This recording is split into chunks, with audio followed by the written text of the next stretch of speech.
Hi there. We're going to start with a very, very short song.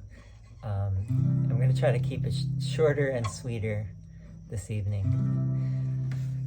I am here only to be truly helpful.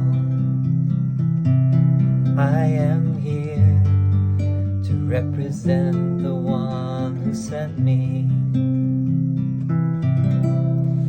Just keep it at that. Our channel is called, I just changed it actually. Our channel is now called Truly Helpful Life. It was called Truly Helpful Yoga and Dance, but I want to keep it a little bit more broad and general because I will be doing videos that go beyond just yoga, and my wife Beata does dance videos. So we'll still be posting all of that, and we're also going to be doing other videos, like I've been starting to do guitar lessons. But anyway, you're not here for that. Let's go on to the reading for today, which is from chapter 2, Course in Miracles. Chapter 2, the separation and the atonement is the name of the chapter, and this is section 3. It's called the altar of God. The atonement can only be accepted within you by releasing the inner light. Since the separation, defenses have been used almost entirely to defend against the atonement and thus maintain the separation. This is generally seen as a need to protect the body. The many body fantasies in which minds engage arise from the distorted belief that the body can be used as a means for attaining, quote, atonement, unquote. Perceiving the body as a temple is only the first step in correcting this distortion because it alters only part of it. It does recognize that atonement in physical terms is impossible. The next step, however, is to realize that a temple is not a structure at all. Its true holiness lies at the inner altar around which the structure is built. The emphasis on beautiful structures is a sign of the fear of atonement and an unwillingness to reach the altar itself. The real beauty of the temple cannot be seen with the physical eye. Spiritual sight, on the other hand, cannot see the structure at all because it is perfect vision. It can, however, see the altar with perfect clarity. For perfect effectiveness, the atonement belongs at the center of the inner altar, where it undoes the separation and restores the wholeness of the mind. Before the separation, the mind was invulnerable to fear because fear did not exist. Both the separation and the fear are miscreations that must be undone for the restoration of the temple and for the opening of the altar to receive the atonement. This heals the separation by placing within you the one effective defense against all separation thoughts and making you perfectly invulnerable. The acceptance of the atonement by everyone is only a matter of time. This may appear to contradict free will because of the inevitability of the final decision, but this is not so. You can temporize and you are capable of enormous procrastination. But you cannot depart entirely from your Creator, who sets the limits on your ability to miscreate. An imprisoned will engenders a situation which, in the extreme, becomes altogether intolerable. Tolerance for pain may be high, but it is not without limit. Eventually, everyone begins to recognize, however dimly, that there must be a better way. As this recognition becomes more firmly established, it becomes a turning point. This ultimately reawakens spiritual vision, simultaneously weakening the investment in physical sight. The alternating investment in the two levels of perception is usually experienced as conflict, which can become very acute, but the outcome is as certain as God. Spiritual vision literally cannot see error and merely looks for atonement. All solutions the physical eye seeks dissolve. Spiritual vision looks within and recognizes immediately that the altar has been defiled and needs to be repaired and protected. Perfectly aware of the right defense, it passes over all others, looking past error to truth. Because of the strength of its vision, it brings the mind into its service.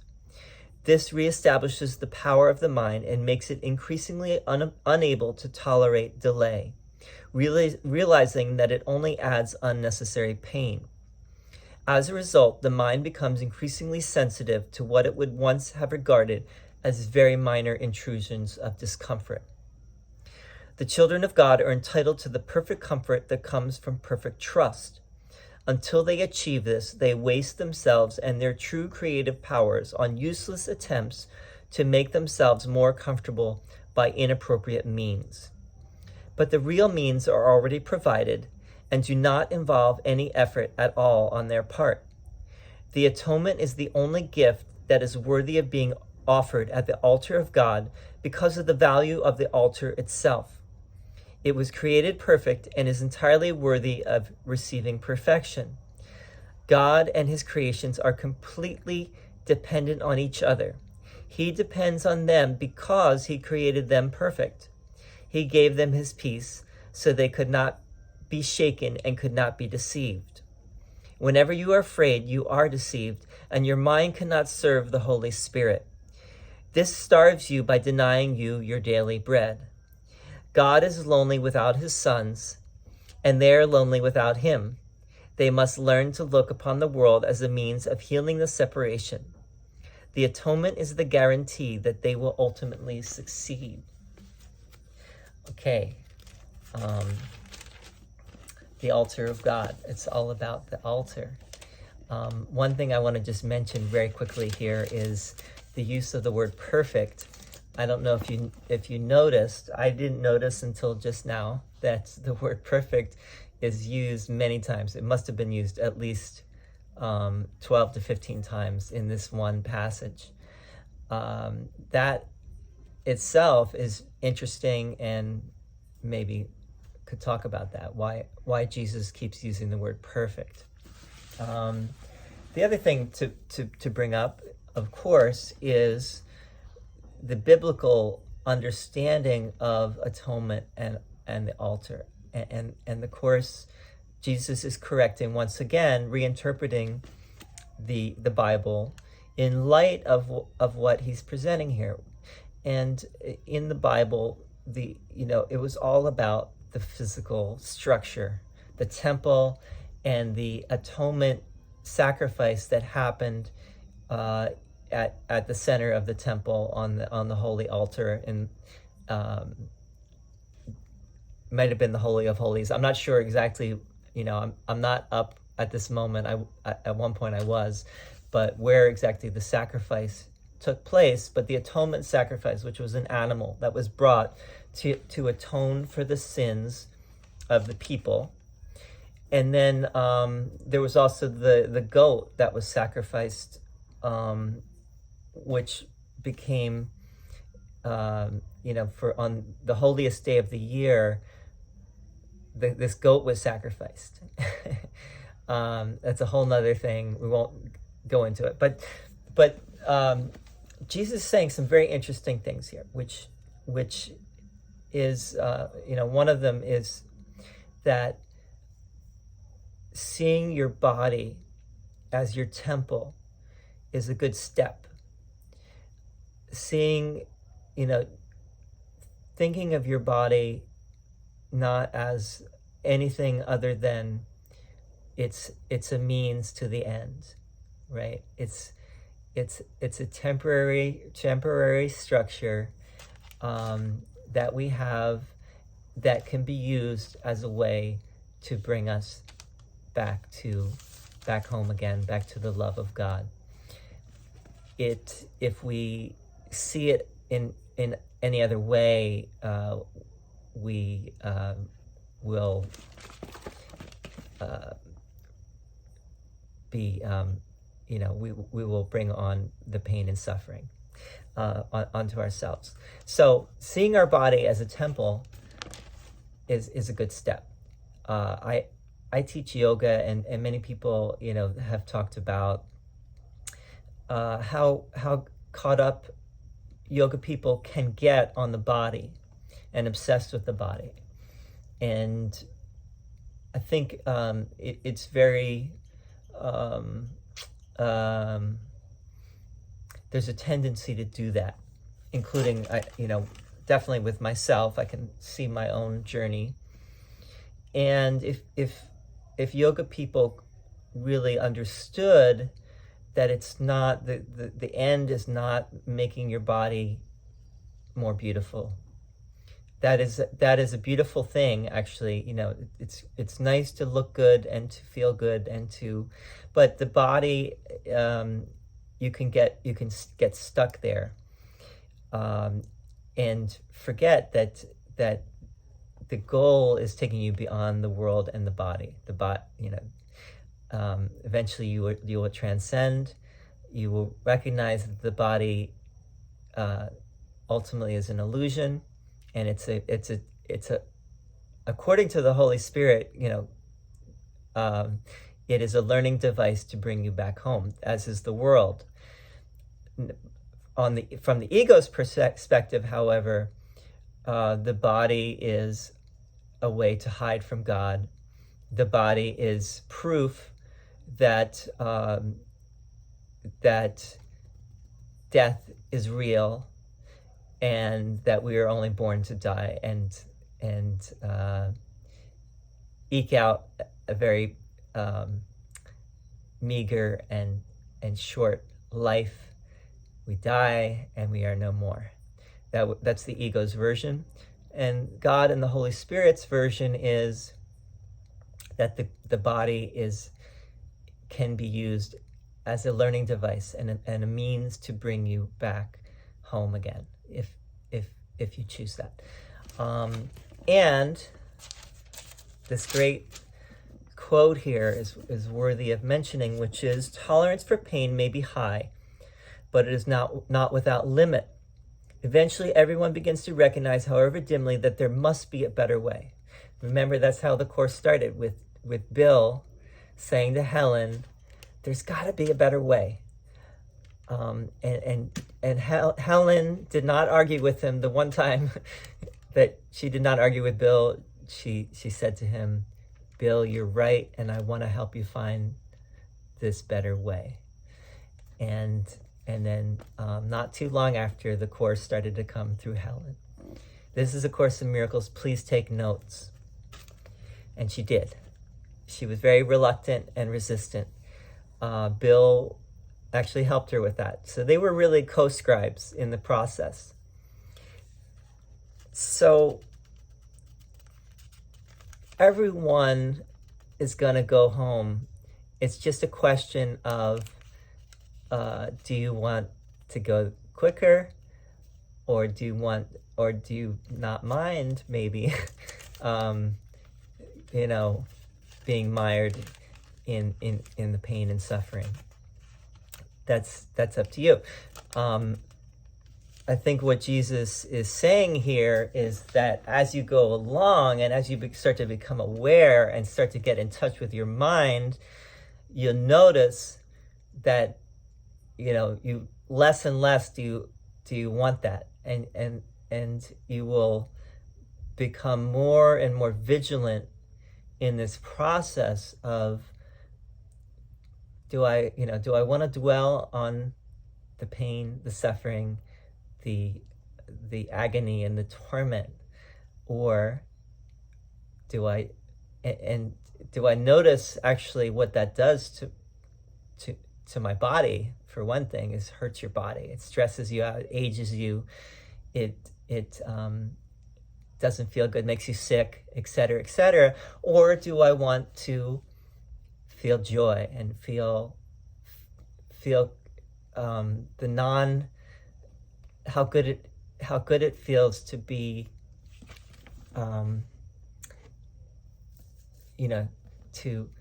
to see the world as a happy, loving place, and to see all my brothers as going home with me? Isn't that so much better than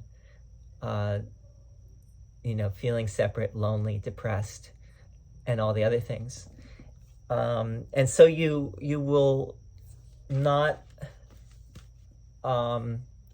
delay as much, and it'll get to the point where you will not delay at all.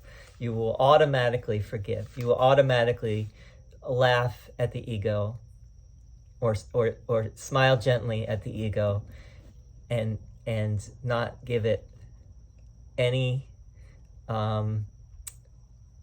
reality or seriousness.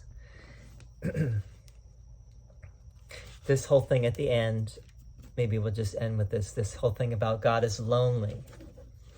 A lot of this really is metaphorical. It's a way of saying that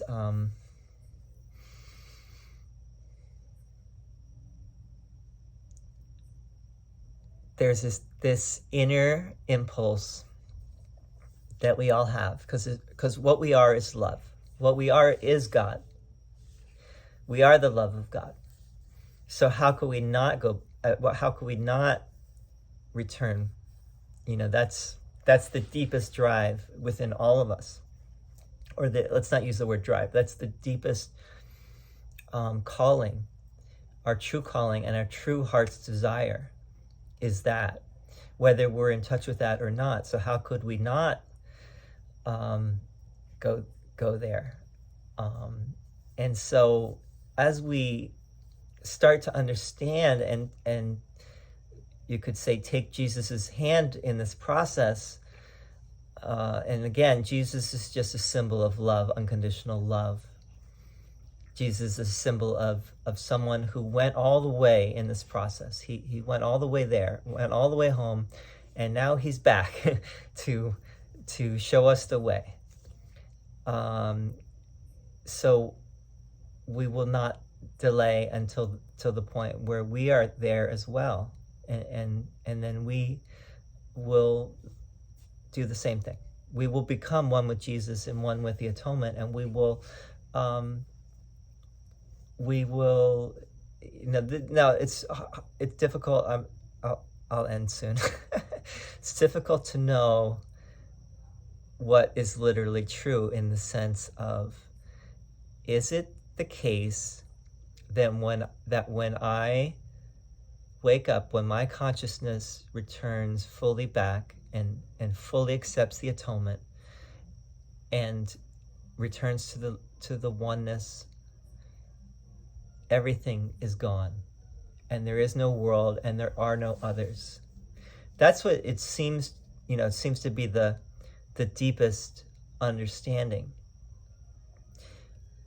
On the other hand, and it's not like this is either or. It could be both and.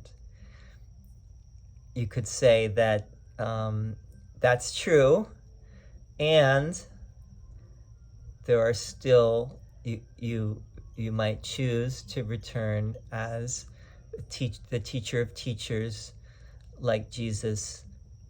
It might not be returning in a body. It might be that you are teaching from beyond the body, beyond the world, which seems to be what Jesus is in the Course. He's not a human being. He's coming through Helen from God knows where, outside of the dream. He's from outside of the dream. This is a very big discussion, metaphysical discussion, that I won't go into too much now, as if I really understand it myself. But we'll continue to talk about these things. Thank you for listening. If you liked it, please if you liked the video, please like it. And if you want to subscribe, great. I will be doing these videos regularly, and our new name is Truly Helpful Life. Please feel free to share, and please feel free to leave a comment. Your feedback is very welcome. I got some great feedback today from Leslie. Thank you, Leslie, if you're listening. Thank you so much for your feedback. And I tried to keep this short, but it's not. This video is not short. It's kind of the nature of the beast, because I'm doing these readings, and the reading itself takes 5 to 10 minutes. So it's difficult to keep these videos short, but you can always fast forward if you want. Hopefully it was helpful, though. Please let me know. Thank you. Adios.